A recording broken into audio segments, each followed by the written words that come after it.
The New York Mets make multiple moves, 31 transactions over the past week, including inking a bunch of our draftees. Players are finally returning from the injured list for the most part, and we are inking our draft picks, which leaves fans hopeful that David Stearns is going to do the right thing at the trade deadline, get the right pieces, and bring this team a World Series championship, or at bare minimum, a deep postseason run. So we got 31 transactions to go over only here on Mets Digest. I'm your host today, Mike Duda. We'll talk transactions, but first we got to talk subscribers, and that being that 68.9% of you that watch these videos aren't a subscriber. So please do me a favor, do us a favor here on Mets Digest, and hit that free subscribe button.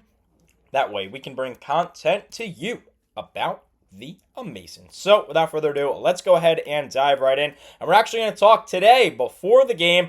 The Mets made two moves, and hey, we swept. What up? 4-game win streak for the New York Mets. Just swept the Los Angeles Angels. 6-3 victory today. It was awesome. And this guy, Jose Butto, did indeed pitch. He was activated from the 15-day injured list. Now, the corresponding move is that the Mets optioned Justin Garza back down to AAA. You might know that name because he has pitched for the Mets before, but he hasn't pitched of late. And during his most recent MLB stretch, he did not, in fact, pitch. But let's go over Butto really quick. He pitched 2/3 today of an inning, 3 hits, 2 earned runs. And I was a little bit nervous at this time. There were times, like there was the entire series, it felt like, where there were nerve-wracking moments. And unfortunately, Butto's performance was something that was nerve-inducing, as he just wasn't very great. But it's good to have him back. That is a reliable arm in the bullpen for the most part that just had a rough day today. So let's go over our first bulk of moves because we got to move rapid fire today. There are 31 transactions to go over. First is Starling Marte is back. He was on the 10-day injured list with a right knee bruise. So let's turn it to the skip, Carlos Mendoza. What are his remarks? Well, he says, quote, "We're a better team when he's healthy." After the shot, a cortisone shot that he got because of that injury, because a cortisone shot was the way to heal it, we feel like, and he feels like, he's in a really good spot. So that's great news, but quickly, let's look back and see why did it happen, according to Mendoza. Well, he said, quote, "Not so much playing the outfield, but he was playing pretty much every day for a week there. It was a lot of action," Mendoza said. He was getting results. He was running the bases, so maybe a little bit of that. Now, and that is true. Starling Marte was pretty hot before he got injured. That's why I was pretty upset when he got injured. Go ahead and check out that video from a while ago if you want to hear a little bit more about the injury. But he was red hot. He was playing a lot because when you're a manager, you want to play the hot hand, and Marte was. But because he is an older player and he's towards the end of his really solid career overall, he can't play every single day. That is now proven by this most recent injury. He basically needs to play a couple days, get an off day, play a couple days, off day, playing a couple times a week, maybe 4 or 5 times a week, but nothing more than that. But he did, in fact, play today in the victory against Los Angeles Angels. Now, how does Carlos Mendoza plan to play him in the future? And this ties into today's game. Well, Mendy said, quote, "DH, pinch hit, and we'll have to build him up defensively." I wouldn't hesitate to put him in the outfield. You've just got to be mindful of whether we want him to play a full game or not. Now, we did play a full game today, but like that quote started, he was at the designated hitter role, and he had a nice day. He went 2 for 4, had some good base hits, helped the New York Mets in their victory 6-3 over the Angels. So a great day for Starling Marte. Really, really happy to have him back. That is a key piece who is back from the injured list. But like Mendy said, it might be a little bit until we see him back in the outfield. He's got to rebuild himself up again. And if Mendoza is smart, which I think overall he's a very, very good manager, he wouldn't play him consecutively every single day. He'd give him the off days that Starling Marte needs, which will help immensely when Jesse Winker returns from injury. Unfortunately, no update yet on him.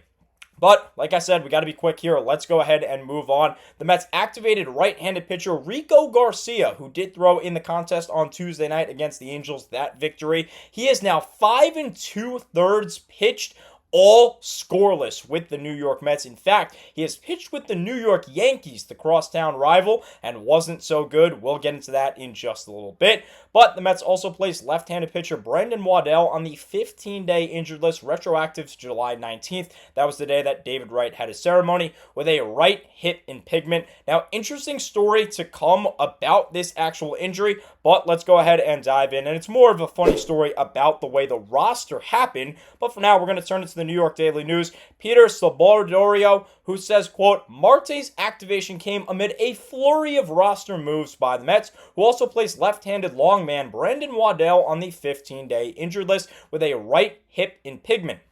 Waddell suffered the injury when he slipped on the mound during a 3 2/3 inning outing on Friday against the Cincinnati Reds. Now that was on the 18th of July, and of course the Mets sent him to the injured list retroactive to the 19th of July, just the day after. Now what does the skip say? Unfortunately, he's got some pretty bad news saying, quote, we made the transaction, but then it continued to get worse. We brought him back, doctors checked him out, inflammation there, and he's on the IL now, unfortunately. Now, what he says about the way that we talked about the transaction in terms of Mendoza, we made the transaction, but then it continued to get worse and we brought him back to New York. We'll get into that in just a little bit because there is, in fact, a very interesting story to go about this Brandon Waddell demotion and the subsequent promotion. But again, we got to work quickly, so let's go ahead and talk Paul Blackburn now. He was sent on a rehab assignment to the Syracuse Mets, which has been great. He is returning from a, quote, relatively minor, according to the skip, right shoulder impingement. One game in rookie ball with the FCL Mets. That was a little bit ago. He went 3 2/3, 3 hits, 1 earned run, 2 walks on 53 pitches, 68% strikes. So that was definitely very solid. And then he pitched yesterday at the AAA level after getting the promotion back to Syracuse. And he pitched 5 clean innings, 3 hits, 1 earned run, 5 Ks. And of course, the Mets DFA'd Chris Davinsky. Now, I couldn't disagree with this move more. I think this is a really, really bad move. He's got 1 game started. He was an opener for that one. He's pitched in 10 contests, 11 1/3 innings pitched. Look at that ERA, 2.38, an 0.88 whip. Why are we DFAing this guy when bullpen is such a big need right now, and it's just a rotating cast of characters to try and get through games and to bridge from the starting pitchers who haven't been going far to Edwin Diaz. I think this is a very, very poor move. The only possible explanation I could even think of is they didn't have a great game on Tuesday night, or rather Monday night, against the Angels. He pitched an inning, 2 hits, 1 walk, 1 earned run on 21 pitches, but still he was able to pitch today. He was probably even able to pitch yesterday. I don't see the move. I don't see the reasoning for this move. He's been really, really solid this year. I think this is a bad decision on the New York Mets behalf, but let's go ahead and move on with another optioning, and this time it is left fielder Jared Young. Now, this is very simple because of Starling Marte coming back. They had to DFA someone. They had to bring someone down to AAA, and that, of course, was Young because Young was only brought up because Marte was injured. So that's kind of the one-for-one that goes with it. Now, funny enough, Kevin Hergert was optioned, and he pitched great. He was the reason why the Mets ended up winning the game. Go ahead and check out my video titled, This Was Insane to Witness. That was post-Monday's game. Kodai Senga really didn't have it, but Hergert came in, 2 1/3, 2 hits, no earned runs on just 28 noted pitches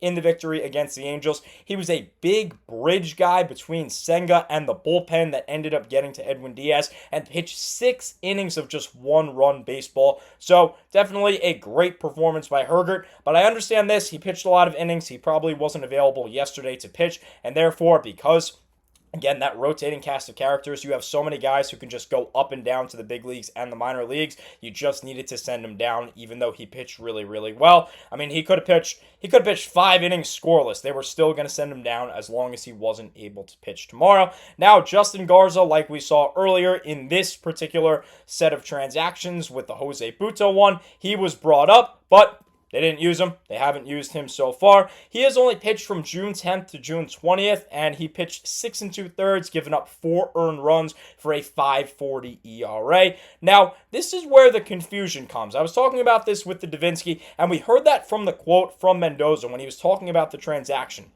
And I just so lucked out because I did a watch along on the 19th of July, and I ended up calling the game, radio play-by-play commentation, and because of that, I had to prepare for the broadcast, and right when I was doing so, Hergert was brought up, and Waddell was DFA'd. Now, it makes sense. There are 3 pitchers that we just went over who were either injured, DFA'd, or sent down, and only 2 of them came up. Now, that's where my prep ended up coming in, and my assumption is that the transaction that Mendoza is talking about is the Mets did, in fact, DFA him. I saw it on the Mets transaction list when I was preparing on the 19th of July, and because, I guess, some subsequent rule, some rule that's in Major League Baseball, they were allowed to bring him back up to the Major League roster roster and basically ixnay that DFA almost as if it never happened, because they brought him to the injured list and because it was retroactive to before or the day of that DFA. That is my guess. I don't know that for certain, but that is what I'm thinking about Brandon Waddell and why it would only be a 2 for 2 and Waddell simply goes to the injured list. But I promise you, he was there. He was there being DFA'd. So